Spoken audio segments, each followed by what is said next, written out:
kepadamu Tuhan. Kami bersyukur untuk setiap kejadian yang terjadi dalam hidup kami. Dan kami percaya sampai saat ini kami ada. Semua karena kuasa-Mu ya Allah. Semua karena anugerah-Mu. Sebab itu kami mau memuji, memuliakan nama-Mu. Kami mau menyembah Engkau Tuhan. Mari Roh Kudus bertahta langkau atas setiap pujian kami. Kami mulai di dalam nama Tuhan Yesus Kristus. Haleluya. Amin. Terima kasih Tuhan. Ini setiap kehidupan kami. Walau kami hidup berjalan di tengah badai, berjalan di tengah gelombang yang senantiasa berputar, tapi kuasa-Mu senantiasa menyertai hidup kami, menjadikan kami menjadi seorang yang lebih daripada orang. Ini hidup kami Tuhan.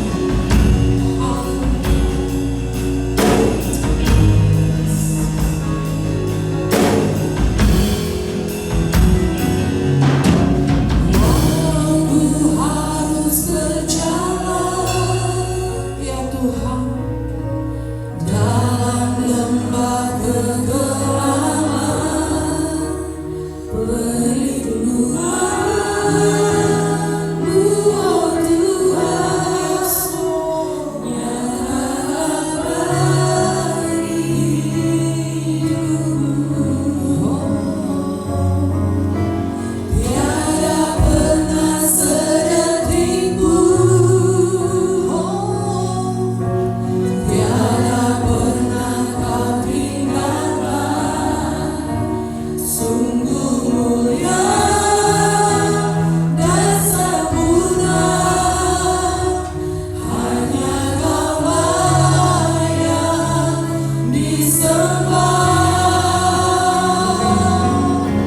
Yesus Engkau juru selamatku, dalam janji-Mu kebenaran-Ku selamanya kan ku nyatakan besar setia-Mu Tuhan di hidupku.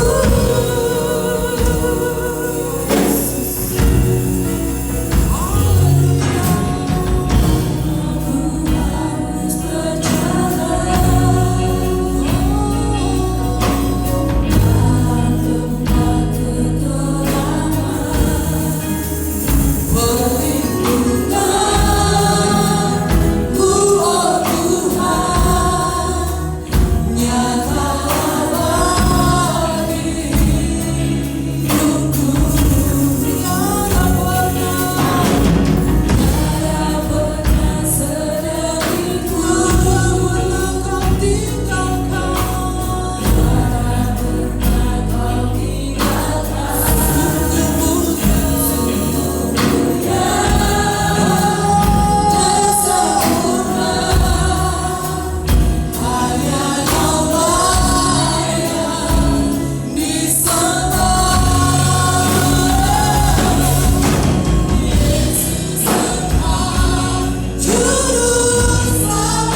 mau lebih lagi.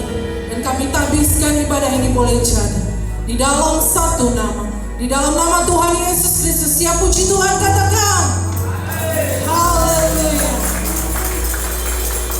Dari utara ke selatan, dari barat ke timur, kuasa Tuhan tiada pernah berubah. Amin. Mari kita siapkan lebih lagi memuji Tuhan.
kita menyerahkan seluruh hidup kita kepada Tuhan.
Pengakuan iman rasuli.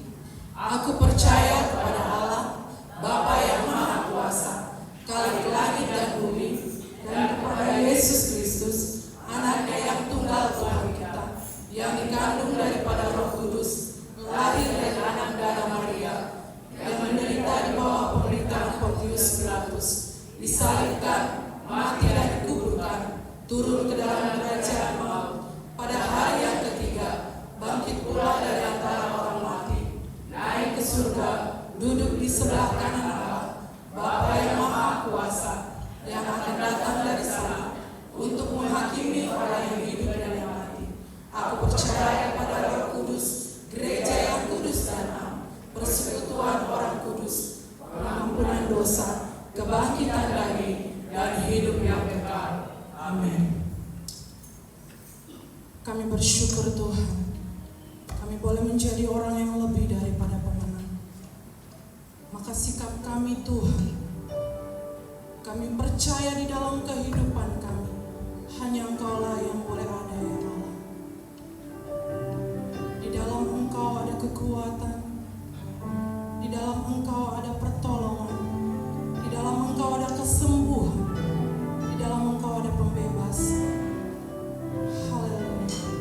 Kami mau siap hati kami Tuhan, dipenuhi oleh firman-Mu. Haleluya Yesus.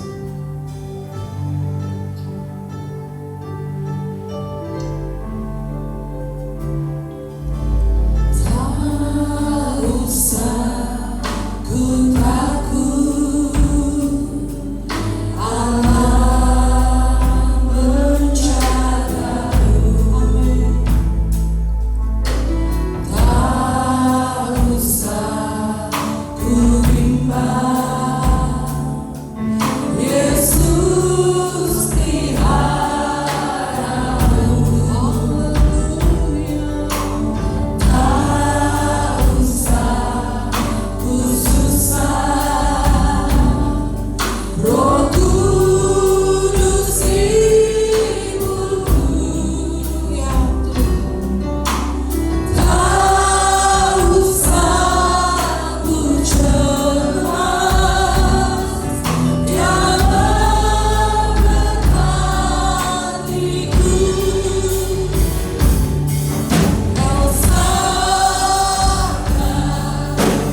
Engkau yang akan memenuhi setiap hati kami ya Bapa di surga. Bapa di surga dan Roh Kudus yang kami sembah di dalam nama Engkau ya Yesus. Pagi ini kami rindu mendengarkan suara kebenaran firman-Mu Tuhan. Kami bicara dengan telinga kami ya Roh Kudus. Naungi hati kami dan kami percaya Tuhan yang menetapkan hati kami. Dan Tuhan memberkati kami pagi ini Tuhan. Terima kasih Bapa di surga. Kami siap sambut kebenaran firman-Mu dan kami melangkah maju mantap bersama dengan Yesus. Terima kasih Tuhan Yesus. Yang siap diberkati kita katakan amin. Silakan duduk saudara terkasihi, puji Tuhan. Ya.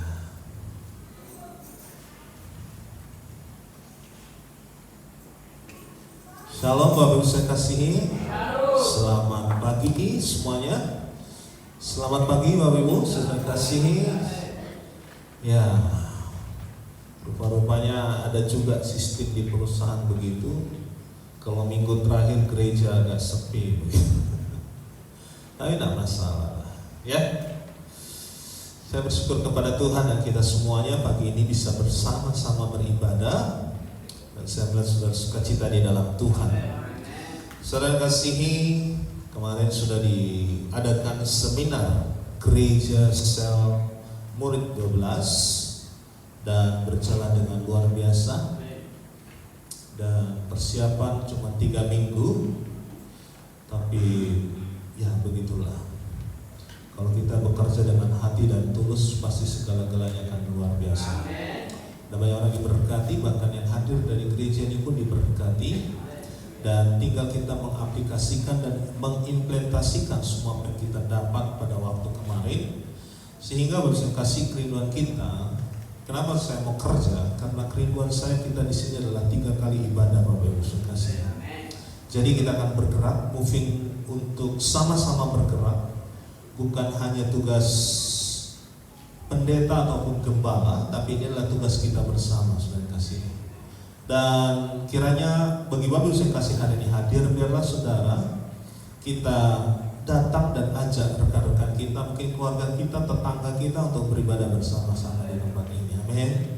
Satu kerinduan saya kasih kalau saudara adalah sebagai keluarga ataupun kepala keluarga, yang kita banggakan adalah rumah kita. Dan saya percaya saudara juga membanggakan gerejamu di tempat ini. Amin. Dan memang gereja ini kekurangan orang-orang yang bisa multimedia, saya kasih, yang jago mengedit-edit video gitu. Kalau bisa khotbah saya diedit-edit 1 menit gitu kan, kata-kata seperti yang ada di media sosial, tetapi ya kita apa boleh buat begitu. Karena kesibukan, dan saya percaya kalau ada satu orang yang punya hati, Pak Pendeta, saya boleh mengedit dong pendeta khotbah-khotbah di gereja, kita bagikan berkat, share ke Instagram kita, mungkin di Facebook kita. Kalau bukan kita lagi yang membanggakan gereja kita, mau siapa lagi? Katakan amin, betul saudara? Iya kan? Jadi saya mau kalau ada yang punya talent untuk bisa mengedit-edit video begitu, ya bolehlah saudara bisa kerjakan itu begitu. Banyak anak muda di sini yang bisa IT begitu. Jadi jangan membanggakan cuma diri kita sendiri, tapi gereja sendiri juga harus dibanggakan. Amin. Saya lebih bangga gereja ini diberkati daripada diri saya, Bapak Ibu. Sebab saya bersyukur gereja ini lebih tenar daripada diri saya gitu. Jadi biarlah semua kita tempat ini kita sejaringin, karena udah memang teknologi harus begitu saudara, supaya gereja ini dikenal oleh orang-orang di daerah sekitar Jakarta Timur, ya kita main di multimedia ataupun media sosial begitu. Jadi dengan sangat, dan hari ini sudah resmi, saya punya teman di Surabaya, di Jakarta, pendeta dan gembala, sampaikan begini saudara kasih, Jakarta dan di Kelapa Gading khususnya sedang heboh Bapak Ibu saudara kasih, karena ada 3 gereja yang besar masuk di daerah Kelapa Gading. Yang pertama GSJS. GSJS hari ini resmi dibuka ibadah di MOI. Di MOI ada Bu Henny Kristianus juga baru masuk, Bu Dewi Basir juga baru masuk sih saudara kasih. Dan Pak Philip Mantopa juga baru buka saudara kasih. Jadi gembala-gembala di Jakarta Utara udah agak sedikit heboh. Apabila mereka masuk di Jakarta Timur, gereja-gereja yang mungkin di bawah kita mungkin akan terhisap banyak ke sana. Itu Itu sebabnya kalau kita semua jemaat sini nggak peka akan hal ini, saya percaya gereja ini akan tertinggal dengan jauh, Bapak Ibu.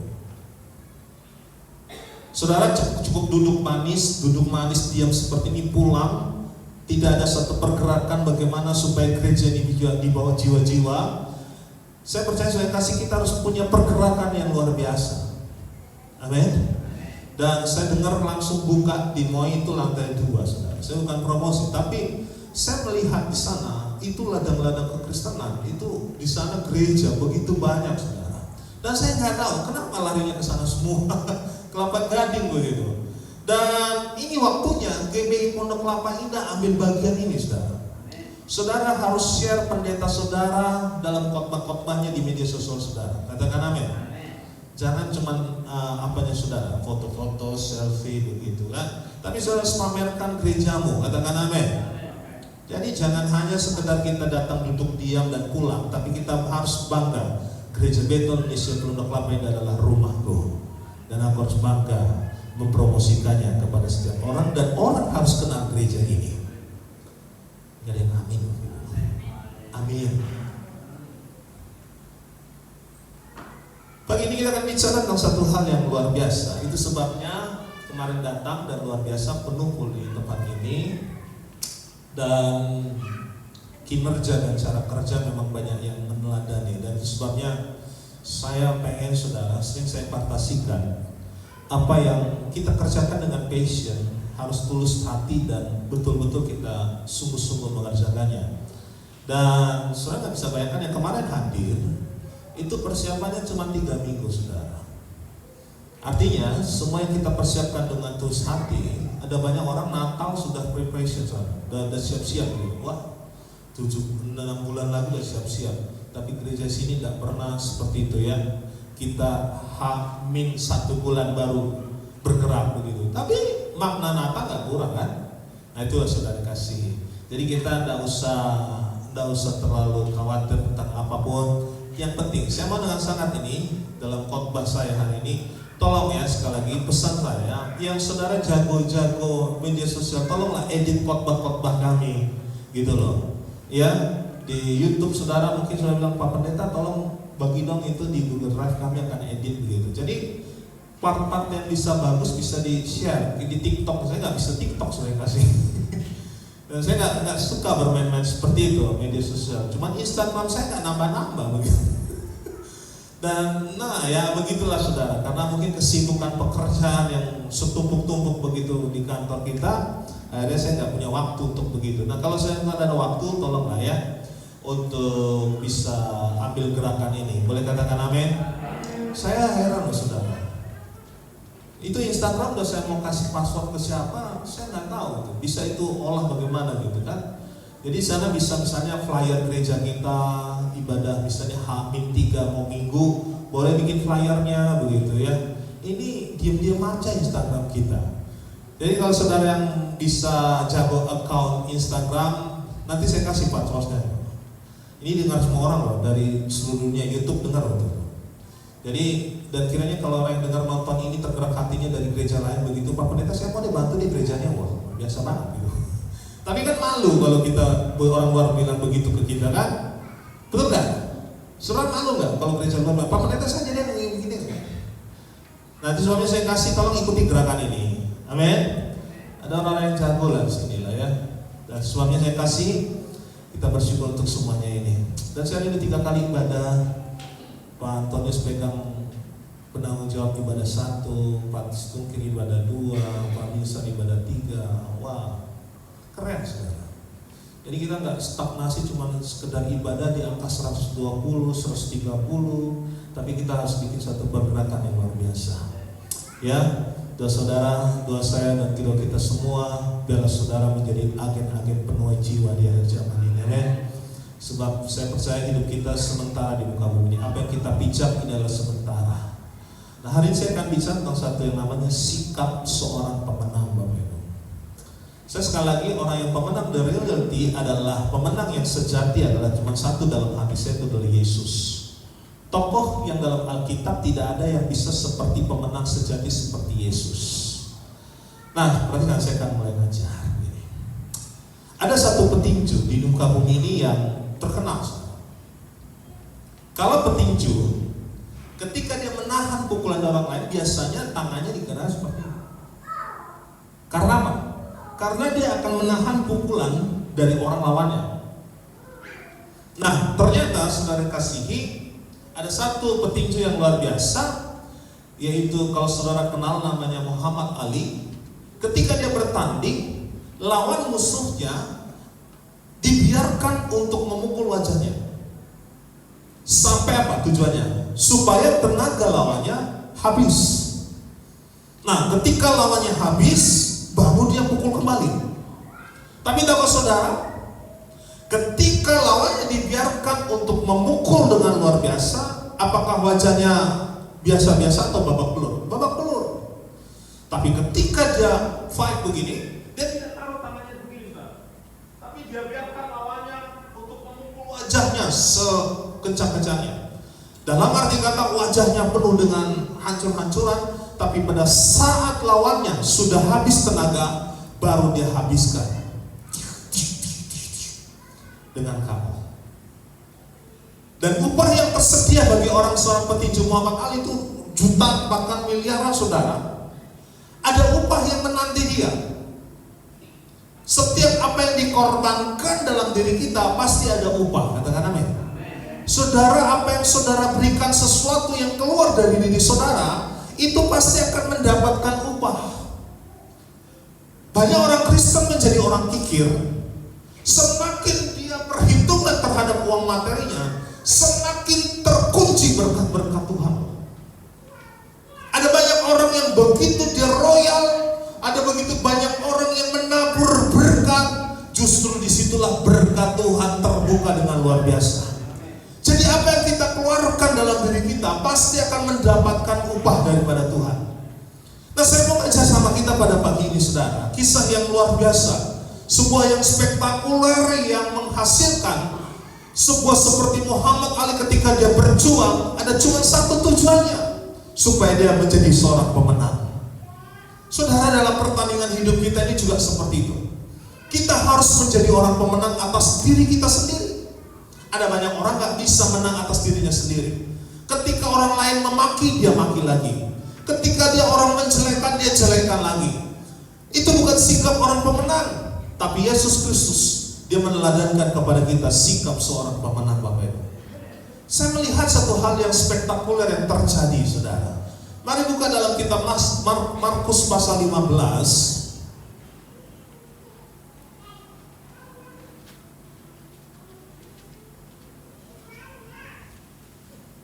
Markus 15 ayatnya yang ke-16.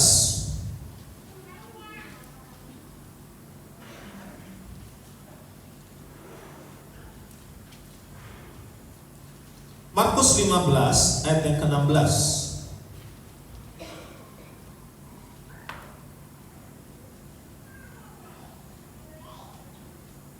Ini adalah pasal yang sudah dibaca pada waktu ketika mungkin Jumat Agung dan Paskah. Tapi ini adalah sebuah teladan buat kita, dan saya akan kembali angkat topik ini karena apa, saudara? Pemenang sejati yang menurut saya adalah Yesus sendiri, saudara. Gak ada pemenang sejati dalam tokoh-tokoh Alkitab.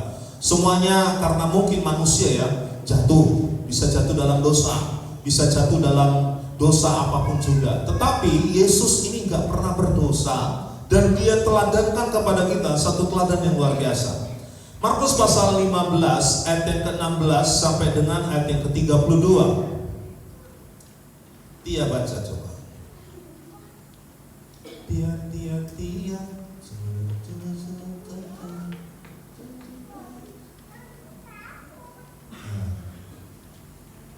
Ayat 16 sampai 32. Iya, banyak.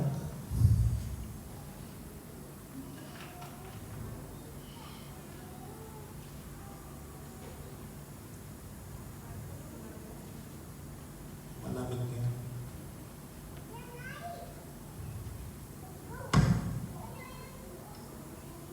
Markus 15 ayat 16.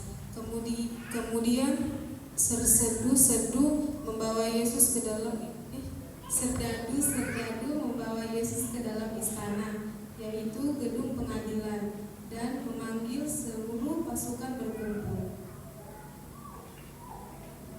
Mereka mengenakan jubah ungu, kepadanya menganyam sebuah mahkota duri dan menaruhnya di atas kepalanya. Kemudian mereka mulai memberi hormat kepadanya, katanya, "Salam, hai Raja orang Yahudi." Mereka memukul kepalanya dengan bulu dan meludahinya dan berlutut menyembahnya. Sesudah mengolok-olok dia, mereka menanggalkan jubah ungu itu daripadanya dan mengenakan pula pakaiannya kepadanya. Oke, saya saja. Ayat 20b. Kemudian Yesus dibawa keluar untuk disalibkan. Pada waktu itu lewat orang yang bernama siapa, saudara? Simon, orang Kirene, ayah Alexander dan Rufus yang baru datang dari luar kota, dan orang itu mereka paksa untuk memikul salib Yesus. Mereka membawa Yesus ke tempat yang bernama Golgota dan berarti tempat tengkorak. Lalu mereka memberi anggur bercampur mur kepadanya, tetapi ia menolaknya. Kemudian mereka menyalibkan dia, lalu mereka membagi pakaiannya dengan membuang undi atasnya untuk menentukan bagian masing-masing. Hari jam 9 ketika ia disalibkan, dan alasan mengapa ia dihukum disebut pada tulisan yang terpasang di situ, Raja orang Yahudi. Bersama dengan dia disalibkan dua orang penyamun, seorang di sebelah kanannya dan seorang di sebelah kirinya. Demikian genaplah nas Alkitab yang berbunyi, ia akan terhitung di antara orang-orang durhaka. Orang-orang yang lewat di sana menghujat dia, dan sambil menggelengkan kepala mereka berkata, "Hai, engkau yang mau memabukkan bait suci dan mau membangunnya kembali dalam 3 hari, turunlah dari salib itu dan selamatkanlah dirimu." Demikian juga imam-imam kepala bersama-sama ahli Taurat mengolok dia.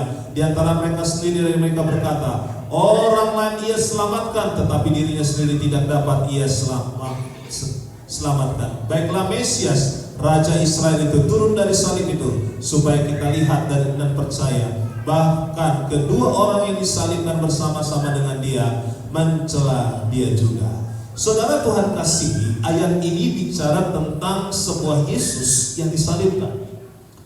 Tapi makna yang terkandung dalam ini, saya lihat begini, saudara. Ketika Yesus sudah tahu dirinya mau disalibkan, dia cuma berpikir begini, saudara. Mungkin di sorga rapat begitu. Kira-kira bagaimana? Manusia udah babak belur di bumi ini. Manusia udah kehilangan keselamatan. Manusia sudah kehilangan sesuatu dalam diri mereka. Kira-kira bagaimana caranya untuk menyelamatkan dia? Mereka semua. Mungkin saja Bapak di surga mungkin bilang begini, ya saudara. Bagaimana kalau kita korbankan satu anak tunggal kita namanya Yesus untuk turun ke muka bumi?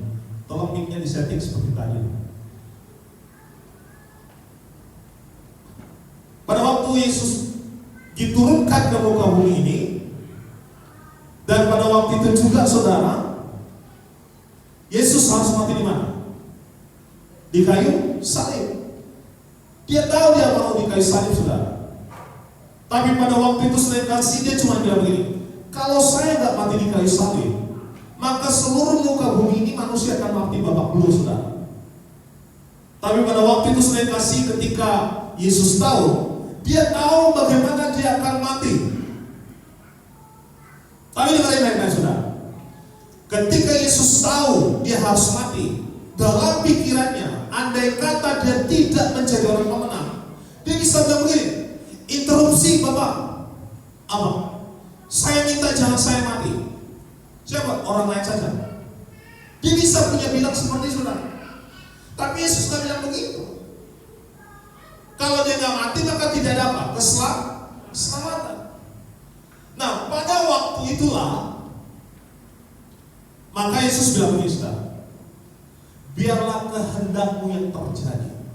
Statement poin yang pertama dia bilang begini, biarlah kehendakmu yang terjadi. Dia tahu dia akan ke pembantaian, dia tahu akan mati di kayu salib. Andai kata itu terjadi sama saudara, Saya percaya saudara akan interupsi dan saudara akan bilang begini, daripada gue yang mati, gue bayar orang, saya bayar orang, biar dia mati. Berapapun dia. Tapi Yesus nggak bilang begitu, saudara. Dia yakinkan diri dia, oh dia pasti mampu sampai di kayu salib. Siapa yang bisa bantah, saudara? Nggak ada yang bisa bantah. Kayu salib adalah sebuah penghinaan.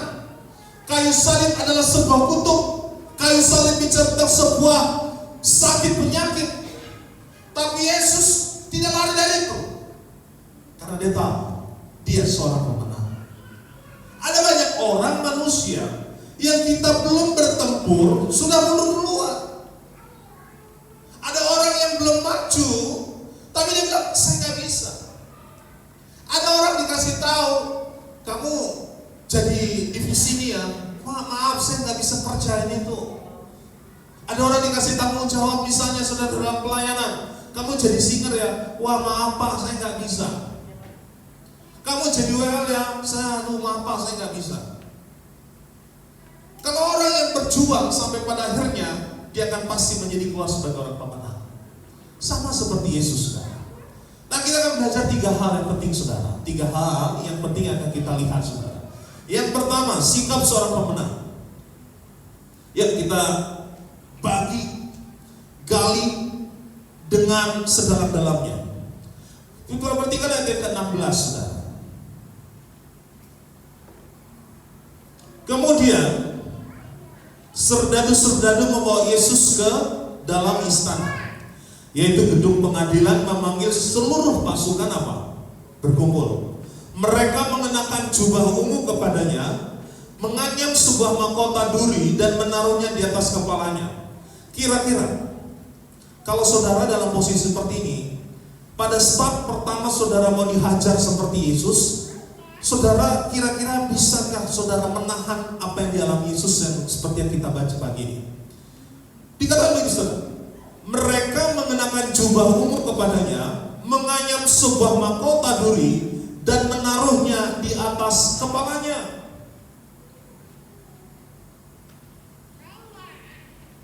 Bisakah saudara bayangkan ketika kepala mungkin duduk, saudara, duduk orang itu, Yesus duduk, dan ada orang yang mungkin saja berdiri dan dia mengenakan mahkota itu ke atas kepalanya. Dan kalau saudara saya melihat literasi di dalam Israel, mahkota duri itu, saudara, itu durinya itu tinggi-tinggi, saudara. Artinya panjang. Tidak seperti yang ada di Indonesia begitu, durinya cukup ya kalau kecil-kecil. Tapi duri yang di Israel itu, tanaman berduri itu, dia sampai mungkin panjangnya sampai 5 cm, 6 cm begitu. Makanya ketika Yesus dicucukkan, masukkan mahkota, hampir duri itu masuk ke dalam tengkoraknya Yesus, saudara. Masuk ke dalam tengkoraknya Yesus. Karena dia tahu yang dia lakukan itu adalah cuma satu. Apa? Keselamatan. Andai kata saya tidak tahan seperti ini, maka seluruh bumi siapa yang bisa menyelamatkan kecuali tidak saya. Nah, yang pertama, saudara, sikap sebagai seorang pemenang. Yang pertama, fokus pada tujuan. Apa, saudara? Fokus pada tujuan. Ada banyak orang tidak fokus. Betul, saudara? Kekristenan kita harus fokus. Fokusnya siapa? Yesus. Fokus kita apa? Keselamatan. Fokus kita bukan duit. Katakan aja. Amin. Fokus kita di muka bumi bukan duit, tapi apa, saudara? Keselamatan. Ketika keselamatan menjadi fokus kita, maka segala sesuatu, bonus apapun di muka bumi ini, kita tidak akan terpengaruh. Fokus kita bukan jabatan, katakan amin. Sebab jabatan hanya sementara. Tidak ada orang jabatannya presiden terus, nggak ada. Tidak ada jabatan orang direktur terus, nggak ada. Tidak ada jabatan gembala sidang terus, nggak ada. Karena apa? Jabatan itu sementara. Tapi Tetapi keselamatan adalah sesuatu yang kekal adanya. Nah, itulah fokus kita. Ada banyak kita fokus kepada jabatan, nama baik, jabatan apapun, uang, materi, semuanya. Akhirnya kita kehilangan fokus yang sejati, yaitu keselamatan yang kita harus pegang selama-lamanya. Maka saudara, hari ini mulai fokuskan tujuan hidupmu kepada Yesus. Amin. Fokuskan kepada Yesus. Nah, fokus kepada Yesus akan menjadi mengeluarkan orang Kristen, anak Tuhan yang antusias. Katakan amin. Segala sesuatu dia akan antusias. Tidak akan lemes-lemes, tidak akan muram, karena dia tahu apa? Dia punya keselamatan yang sejati di dalam Yesus. Amin. Makanya apa yang kita kerjakan di muka bumi adalah sebuah, saya bilang saudara, sebuah titipan yang Tuhan percayakan kepada kita. Apakah kita bisa setia? Apakah kita bisa apa yang Tuhan percayakan kepada kita itu bisa membawa kemuliaan bagi nama Tuhan atau tidak? Bagi saudara, posisi saudara, mungkin jabatan saudara seperti apa hari ini, tapi disitulah letaknya keselamatan saudara pegang. Bagaimana Yesus satu-satunya juru selamat dalam diri kita. Yesus tahu ketika dia mau dimati di kayu salib, fokus tujuannya apa? Salib. Paham saudara? Andaikan itu salib, Bukit Golgota. Alkitab mengatakan Bukit Golgota. Ketika start di depan para pengadilan, yang dia tahu salib. Andai kata saudara, kalau Yesus berubah pikirannya, waduh, baru mahkota duri aja udah berdarah-darah begini, minta pending ya Bapak di surga, saya mau izin, jangan saya mati. Bisa saja dia bilang ini, saya belok, gak fokus pada tujuan itu. Dia belokkan, ada dia bilang ini, sama waktu saya sampaikan karakter bagaimana kita mengenal seorang pemenang waktu Yesus dicobai 40 hari itu. Dahsyat saudara, pemenang yang sejati. Dia belokkan. Mungkin saja dia bisa pergi kemana, menjadi sebuah karyawan, menjadi pegawai ataupun siapapun saudara. Dia bisa punya kemungkinan. Tapi Yesus gak lakukan itu. Dia tetap fokus pada tujuannya apa? Salib. Supaya apa? Ada keselamatan. Nah, kita juga fokus kita kepada siapa? Keselamatan. Makanya selama kita hidup ini jangan pernah kita tinggalkan Yesus apapun yang terjadi dalam hidup kita. Amin. Mau kesukarankah? Mau kesakitankah? Mau penderitaankah? Mau kemiskinankah? Tidak ada yang dapat menjauhkan kita daripada kasih Tuhan. Siapapun saudara, sampai kita mati, kita harus pegang keselamatan yang Tuhan berikan buat kita. Jangan pernah tinggalkan Yesus. Fokus kepada Yesus, tidak fokus kepada siapapun juga. Amin. Jadi saudara berangkat ketika kotak keselamatan menjadi bagian kita, hari-harimu akan menyenangkan, hari-harimu akan indah, hari-harimu akan sukacita. Karena apa? Yang kita fokuskan adalah Yesus, keselamatan kita selama-lamanya. Indah punya Yesus kita saudara. Amin. Saudara punya baju baru, saudara mau punya rumah baru, saudara mau punya kendaraan baru, saudara mau segala-galanya baru. Itu semua ada waktunya saudara. Tapi keselamatan akan sampai pada akhirnya kita tiba di rumah Bapa kita di sorga. Mari kita saudara kasih fokus kepada apa yang menjadi tujuan kita. Saya akan sampaikan saudara hal yang kedua. Dikatakan bersama-sama di sini kita perhatikan Alkitab kita. Yang kedua, lihat di ayatnya yang ke-20b. Kemudian Yesus dibawa keluar untuk disalibkan. Pada waktu itu lewatlah seorang yang bernama apa? Simon, orang Kirene, ayah Alexander dan Rufus, yang baru datang dari luar kota, dan orang itu mereka paksa untuk memikul salib Yesus. Mereka membawa Yesus ke tempat yang bernama Golgota, yang berarti apa? Tempat tengkorak. sikap seorang pemenang yang pertama apa? Fokus kepada tujuan. Nah, orang yang fokus kepada tujuan, bisakah berubah di tengah jalan, saudara, fokusnya? Bisa. Ketika dia seperempat jalan, bisakah fokusnya berhenti, saudara? Bisa. Segala sesuatu kemungkinan terjadi. Tetapi sikap apa yang bisa menyampaikan dari start awal Yesus mau disalibkan, dia di mahkota dulu sampai ke tempat tengkorak apa? Dia tahu.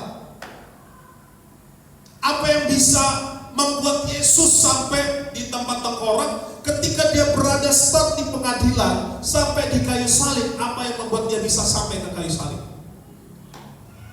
Yang kedua, sikap seorang pemenang adalah pantang menyerah. Amin. Pantang menyerah. Andai kata Yesus menyerah, tidak sampai kepada fokusnya, tujuannya. Tapi Yesus nggak menyerah. Dan luar biasa, tahu nggak saudara, kenapa Simon ditulis dalam firman Tuhan? Tahu nggak saudara maksudnya? Kenapa Markus menuliskan bahwa ada seorang yang menolong Yesus pada waktu dia memikul salibnya? Karena tahu Bapa di sorga memberikan penolong kepada Yesus untuk sampai kepada tujuannya, yaitu kayu salib. Bapa kita di sorga tahu apa yang kita butuhkan. Amin. Yesus butuh pertolongan. Andai kata Yesus tidak ada Simon, maka Yesus tidak sampai kepada kayu salib. Tapi karena Bapa di sorga, Yesus butuh pertolongan, dia kirim Simon untuk bisa menolong dia. Ketika kita pantang menyerah, akan Tuhan kirim orang-orang yang bisa menolong kita. Allah kita adalah Allah yang tidak pernah membiarkan kita untuk jatuh tergeletak. Allah kita tidak pernah membiarkan kita untuk hancur-hancuran. Tapi Allah kita akan mempersiapkan orang-orang yang bisa menolong kita. Itu Allah Bapa kita yang luar biasa, yang sanggup memberikan apa yang kita butuhkan. Yesus butuh pertolongan. Andai kata Yesus menyerah, maka tidak ada tertulis yang namanya kayu salib. Andai kata Yesus menyerah, maka tidak ada keselamatan. Ketika Yesus menyerah, maka saudara tidak akan bisa masuk surga. Tapi karena Yesus pantang menyerah, saudara dan saya, kita semua bisa diselamatkan. Berikan tepuk tangan Allah kita yang luar biasa. Yesus kita dahsyat dan luar biasa. Dia tidak menyerah. Saudara, apa fokusmu? Apa yang menjadi doa saudara? Apa yang menjadi pengharapan saudara? Fokus kepadanya. Dan ingat yang kedua, jangan menyerah. Amin. Jangan menyerah. Mungkin saudara udah berdarah-darah sama kayak Yesus. Start pertama Yesus sudah berdarah-darah, saudara. Mahkota duri di kepalanya. Dia bilang, aku gak menyerah, aku harus sampai ke tempat tengkorak. Tapi ingat baik-baik, Yesus menampilkan manusia sejati. Ada waktunya dia juga butuh pertolongan orang lain. Maka mereka menyuruh Simon. Firman Tuhan berkata Simon baru datang dari luar. Simon baru datang dari mana? Luar kota. Andaikan saya seperti Yesus, dan tiba-tiba berkat baru nyampe dari Nias. Orang baru nyampe dari Nias, dilihat saya udah berdarah-darah. Bayangkan saudara, dia yang gak tahu apa-apa, berkat gak tahu apa-apa, tiba dia lihat saya seperti ini. Dan saya percaya Simon juga sama, saudara. Dia terkejut karena Yesus sudah babak belur. Tapi Simon, dia ambil salib itu. Dan Yesus berjalan berdarah-darah. Yesus terus berjalan sampai pada akhirnya di kayu salib. Dia harus terpaku. Hidup kita juga begitu, saudara. Di tengah kita hampir menyerah, ada tangan Tuhan yang menolong kita. Ketika kita sudah tidak ada pengharapan, Allah kita memberikan pengharapan kepada kita. Manusia bisa menjanjikan apapun juga, tetapi Allah kita punya perkataan Iya dan amin. Sebabnya saudara, jangan menyerah. Apapun keberadaan saudara, bisnis apapun saudara, pekerjaan apapun yang saudara alami hari ini, kesakitan apapun yang kau alami, penderitaan apapun yang kau alami, jangan pernah menyerah. Mari sama-sama katakan, aku tidak akan menyerah. Aku tidak akan menyerah. Sebab ketika aku terus berjalan, ada berkat Tuhan yang luar biasa.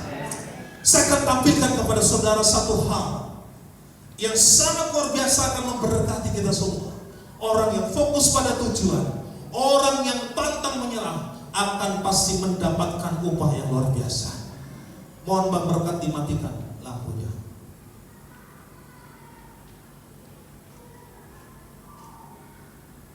Ya, cukup.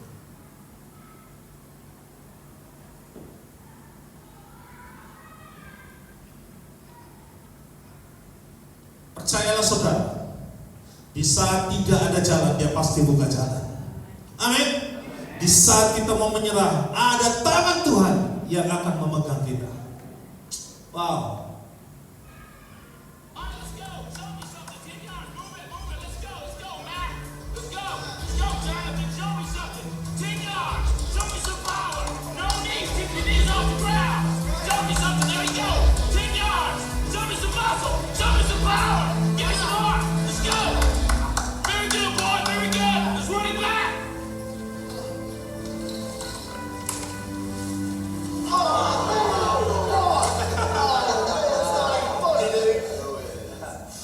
So, Coach, how strong is Westview this year?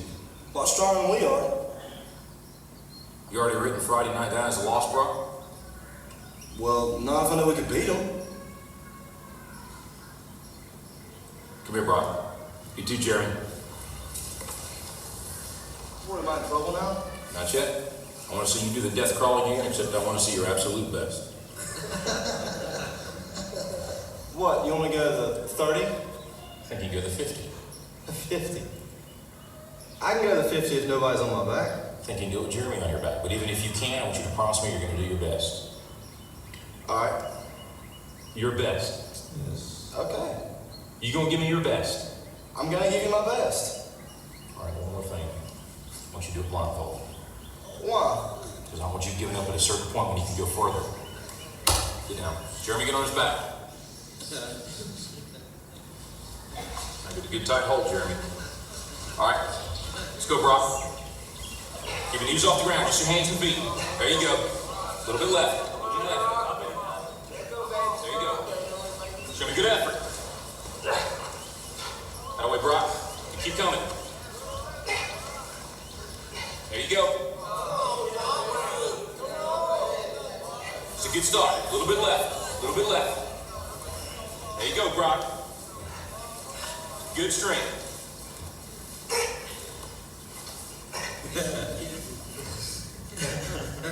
That's it, Brock. That's it. Not at the 20 yet? Forget the 20. You give me your best. You keep going. That's it. No, don't stop, Brock. You got more in you than that. I ain't done. Just rest in a second. You gotta keep moving. Let's keep moving. Let's go. Don't quit till you got nothing left. There you go. Keep moving. Keep moving. Keep moving, Brock. That's it. You keep driving. Keep your knees off the ground. Keep driving. Your very best. Your very best. Your very best. Keep moving, Brock. That's it. That's it. That's it. Keep going. Don't quit on me. Keep going. Keep driving. Keep your knees off the ground. That's it. Your very best. Don't quit on me. Your very best. Keep driving. Keep driving. There you go. There you go. That's it. You keep driving. Keep your knees off the ground. Keep driving. Don't quit till you got nothing left. Keep moving, Brock. That's it. That's it. That's it. Keep going. I want everything you got. Come on. Keep going. It hurts. Don't quit on me. Your very best. Keep driving. Keep driving. There you go. There you go. He's heavy. I know he's heavy. I'm better on his strength. You negotiate with your buddy to find more strength, but don't you give up on me, Brock. You keep going, you hear me? You keep going, you're doing good, you keep going. Do not quit on me. You keep going. I know it hurts, you keep going. You keep going. It's all hard from here. 30 more steps. You keep going, Brock. Come on. Keep going. And let it burn. It's all hard. You keep going, Brock. Come on. Come on. Keep going. You promised me your best.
Look up, Brock. You're in the end zone.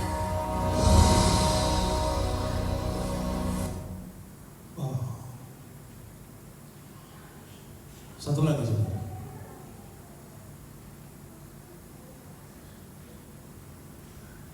Mungkin ada di antara kita udah mau menyerah saudara, tapi kita punya penolong yang luar biasa. Amin.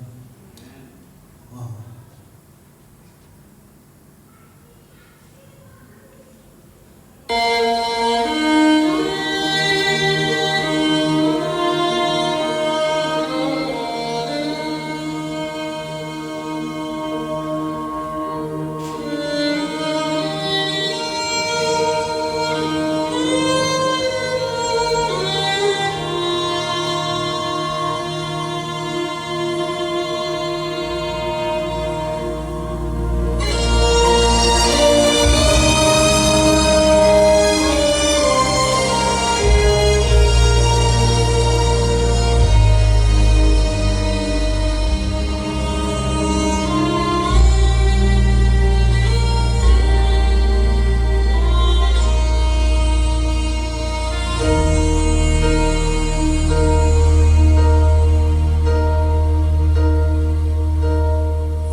When troubles come and my heart burden be, then I am still and wait here in the silence until you come and sit a while with me.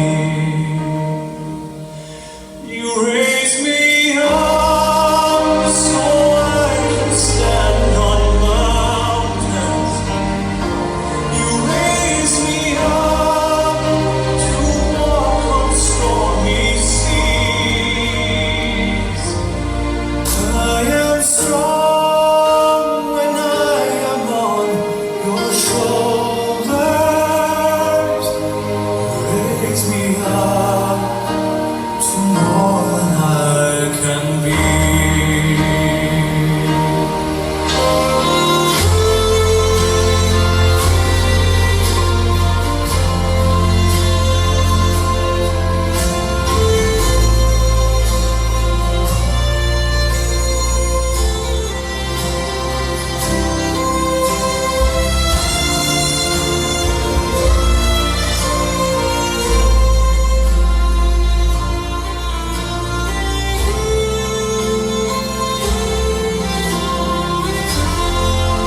yang sudah mau hampir menyerah sudah. Tapi kita pasti bisa. Kita punya Tuhan yang ajaib. Kita punya Tuhan penolong yang luar biasa. Jadi kalau di antara saudara hari ini mau menyerah seperti Yesus, ketika dia tahu harus kayu salib, Tuhan kirim Bapa di surga seorang penolong namanya Simon. Ketika saudara ingin menyerah, Tuhan kirim Roh Kudus dalam diri saudara. Tuhan kirim penolong yang namanya Yesus untuk bisa mengangkat saudara pada tujuanmu. Yang pada harinya, jangan pernah menyerah. Amin. Jangan. Terus maju.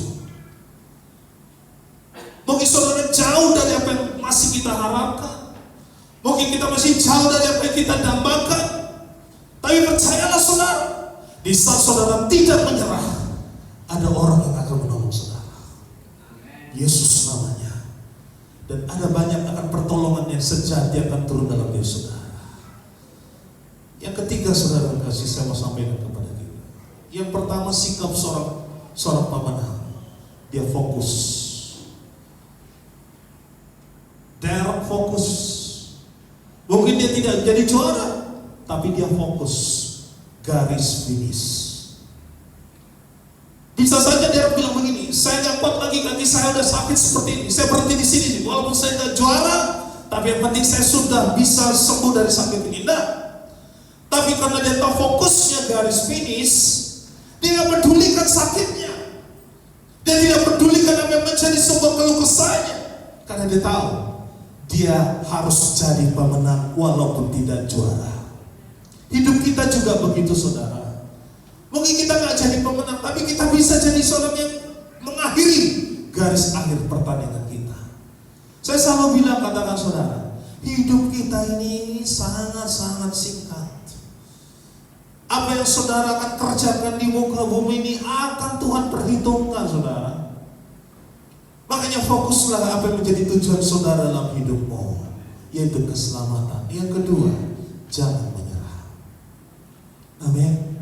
Yang terakhir, yang ketiga, baca kitab kita dengan baik-baik saudara. Bayangkan saja,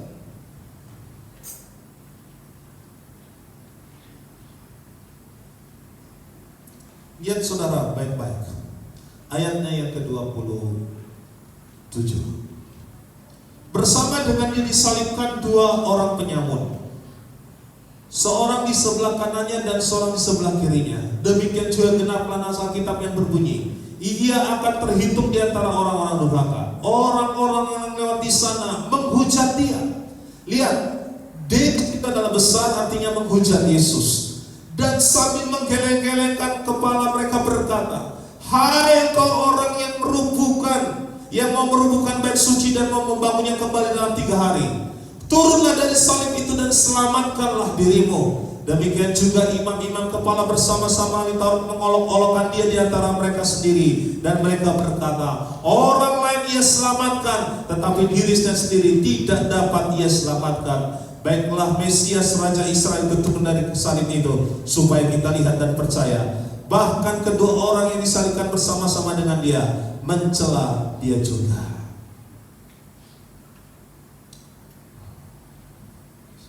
Sempurna penderitaan Yesus, saudara. Sempurna. Tidak ada satupun orang manusia bisa lulus dari ujian ini. Acap kali kita baru dipitnah orang. Acap kali kita rugi bisnis kita udah mau menyerah. Yang ketiga baru saya kasih, gunakan kekuatanmu dengan semaksimal mungkin. Sikap seorang pemenang yang pertama adalah dia fokus. Yang kedua, dia tidak menyerah. Yang ketiga, menggunakan kekuatan dengan maksimal. Ada banyak orang memang tidak menyerah, tapi kadang-kadang dia ingin berhenti dan stop. Kenapa? Dia tidak gunakan kekuatan maksimalnya untuk sampai kepada akhir finishnya. Saya berdoa buat kita tempat ini, walaupun saudara sedang berdarah-darah pada pagi ini, mungkin saudara hari ini sedang hampir menyerah dan putus asa, tapi kita punya Tuhan yang luar biasa. Boleh bangkit beri bersama-sama dengan saya, kasih. Miliki sikap pemenang dalam hidupmu. Miliki sikap seorang juara dalam hidup saudara. Miliki sikap yang mentalitas kita tidak menyerah pada apapun juga. Situasi apapun yang hari ini kau alami, jangan menyerah saudara.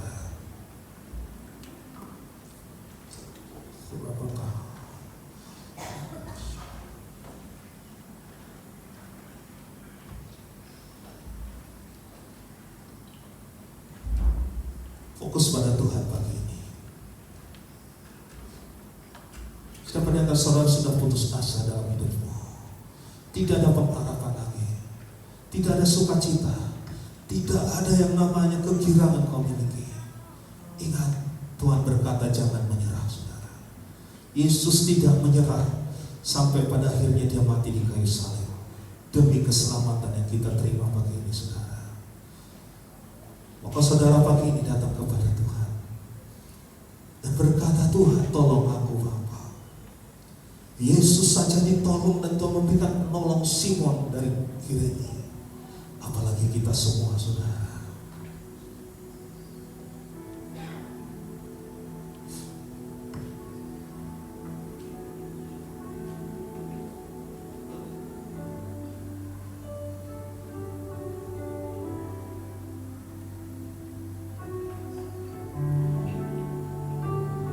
Menjadi doa saudara pagi ini,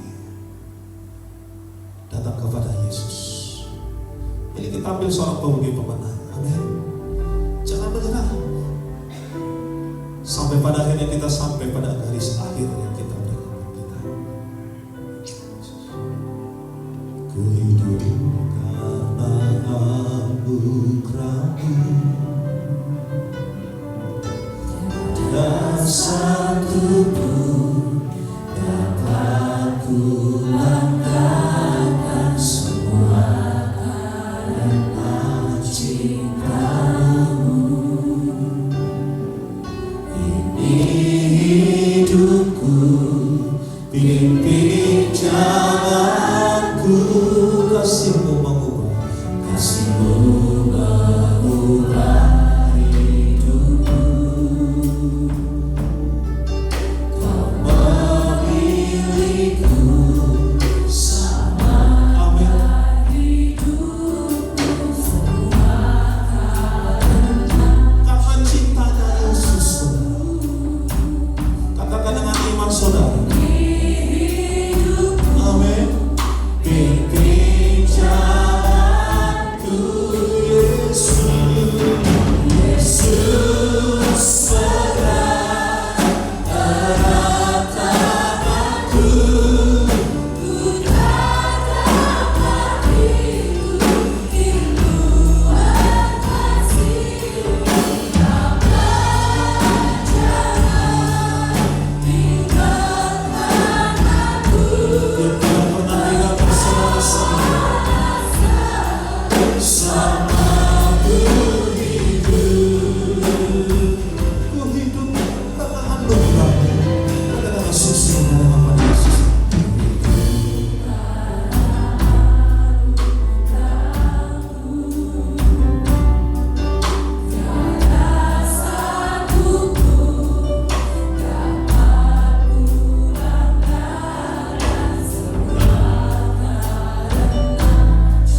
Banyak di antara saudara hari dengan datang dengan ketidakpastian. Hari ini mengatakan dengan hidup dan imanmu, aku punya Tuhan yang hebat, aku punya Tuhan yang dahsyat, aku punya Tuhan yang menolong aku. Sekalipun manusia tidak bisa menolong aku, tapi aku punya Tuhan yang dahsyat yang bisa menolong aku. Pagi ini saudara, maka saudara yang membutuhkan pertolongan daripada Tuhan seperti Yesus, Tuhan kirim Simon untuk menolong dia. Karena dia tahu Yesus tidak sanggup berjalan sendirian, maka dia kirim Simon untuk bisa sampai kepada keselamatan itu. Maka dia saudara hari datang dan berteriak kepada Tuhan, Tuhan tolong aku, Bapakku tidak dapat lagi, Tuhan aku gak bisa. Tapi saya percaya Yesus pasti kasih kita kemenangan, Roh Kudus pasti kasih kita penolong. Hari ini berjalan terus, jangan menyerah sampai pada garis akhir kita. Percayalah, ada berkat-berkat yang dahsyat, ada upaya yang dahsyat. Berjalan terus bersama Yesus, berjalan terus bersama Yesus. Yesus pegang erat tanganku, ku tak dapat hidup di luar kasih-Mu. Bapa, jangan tinggalkan aku, Engkau awasa selama ku hidup. Sama-sama katakan,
tak akan menyerah berapapun juga. Sebelum ku coba semua yang ku bisa, tetapi ku berserah kepada kehendak-Mu.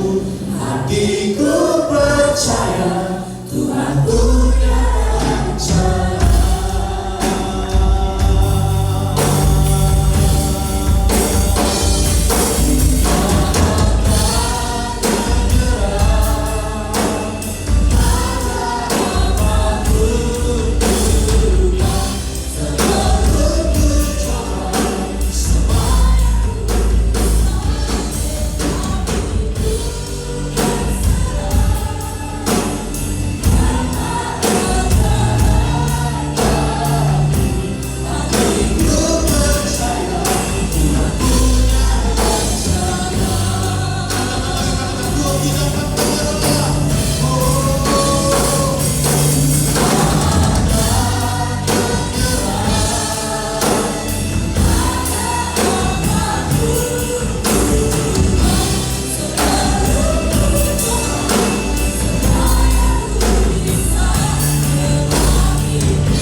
Akhir sesi 1 minggu bulan khotbah kami dengarkan pada pagi ini, dan kami menjadi seorang pemenang. Terima kasih Bapa di surga, di dalam nama Yesus kami ucap syukur. Yang diberkati katakan amin. Tuhan berkati surga, sekarang duduk.